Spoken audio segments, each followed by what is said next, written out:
how we see the world is always filtered through what we believe about the world, like the basic rules. This is what is known as a presupposition.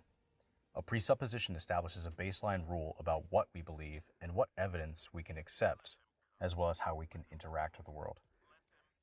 Before we understood meteorology, storms, lightning, or other natural processes like tsunamis and earthquakes, forest fires, we looked at this pantheon of gods and thought, I did not feed him his morning sacrifice, so therefore he's mad at me and we're all totally going to die.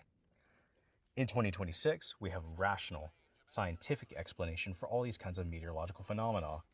What causes lightning? Why do storms rage in some parts of the world and not others? But somehow, there was a jump.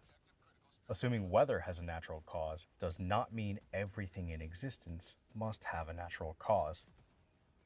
What do I mean by that? I mean that not everything has a logical or observable explanation that we can see or measure.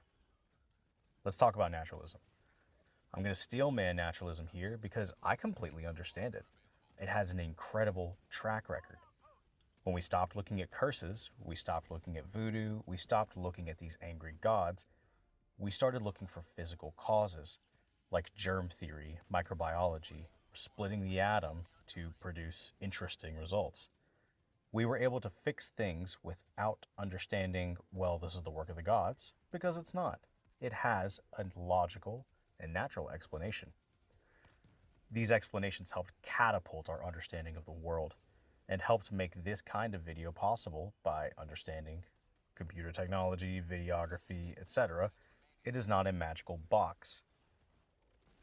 If every mystery solved in history turned out to be a natural process, it might make sense why someone would assume the next mystery could be natural as well. But this is the issue. There are huge aspects of human reality that still naturalism cannot reduce to observable, repeatable phenomena, like human consciousness. Oh my gosh, here we go. The apologist strikes again. No. Listen. Just seriously. Evolutionary biology can look at animals like dolphins or primates and show empathetic or social behaviors. But that never explains the heart of why subjective consciousness exists for us. Science can observe the external body language, run a lie detector, or observe just how someone is fidgety when they're not exactly telling the truth, or how someone falls head over heels for someone and definitely doesn't need to text them despite their best interests. Science cannot explain internal feelings of love, compassion, or grief and put it in a test tube. We can look at someone all day, examine their body language, examine spoken language, and determine things like, okay, well, this person is lying or this person is not remorseful in investigations. But we cannot measure remorse. At least not yet. Christopher Hitchens famously said, what can be asserted without evidence can be dismissed without evidence, and yeah, that sounds great. But if you demand strict, empirical, lab-tested, and repeatable evidence for every single claim you make, rational thought cannot coexist with that. Think about it.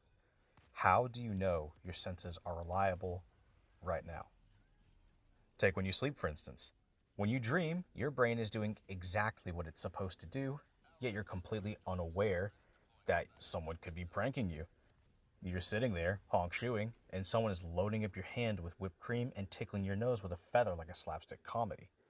You cannot empirically prove that you aren't just a brain in a vat, or that your memories weren't created 5 seconds ago because you live in a simulation. You can't.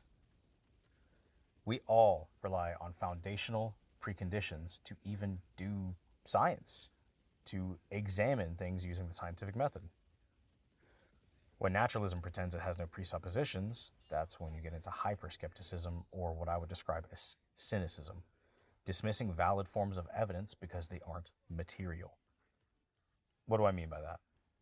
I had a discussion with someone not too long ago who claimed that Bart Ehrman was an apologist because his views did not agree with their views regarding Jesus' mythicism.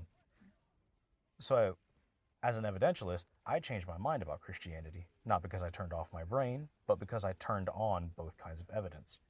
I dropped naturalistic blinders and looked at the data. And remember, historicity does not mean proven beyond a shadow of a doubt.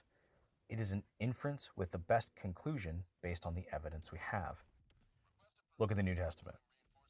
I've had several people immediately dismiss the New Testament as a biased myth. But when we use Greco-Roman standards and other historical criteria, it stands far and away above any other document at that time. Let's talk about Bart Ehrman. Ehrman explicitly admits that despite all scribal errors and textual variants across ancient manuscripts, no core Christian doctrine is changed. That's coming from arguably one of the most famous agnostic scholars in the world. I see this man quoted on the daily. So in light of that, and the conversation I had the other day regarding Jesus' mythicism, let's look at 1 Corinthians 15, 3-5. Paul is writing down an early Christian creed, formatting it in a specific syntax that is not consistent with what he usually writes. This is demonstrable. We can observe this. This is a Jewish syntax in a formal creed. Historians date this creed to within 3 to 5 years of the actual resurrection. This is not a late legend. It is a recording. It is an account, as Luke put it. We see legends typically develop after 100 years if you're lucky, and realistically it takes at least a couple generations. This is not a couple generations, it is a couple of years. So a naturalist looks at this and says, well, dead people don't rise from the dead, so this can't be true and I'm going to throw out everything. But that's it though. Look at what they just did. They did not reject the text because of the data. Because when you have something like the minimal facts presented by someone like Dr. Gary Habermas, presenting the data as reliable and what everyone can agree on, you still have those who let their presuppositions run their conclusions. They reject it because their worldview forbids miracles, and they reject it because their worldview will not allow anything that isn't natural. You see what I mean? It is the same circular reasoning that theists are often accused of. So people often cling to their natural presuppositions when faced with direct facts, and the same is true for people who don't cling to naturalism. It is just human nature. We have all done this. We are all guilty of thinking that our favorite celebrity is totally not on drugs again. But strip it away. If we're people of reason, we should be willing to drop our biases and examine the full plate of evidence that is before us. You don't take a blind leap of faith to examine something, you just need to look at it. What you need, what I need, what we all need, is a level playing field based off of everything presented.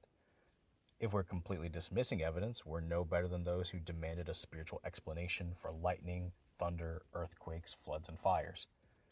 We must examine all of the data and all of the evidence and pursue it to where it leads.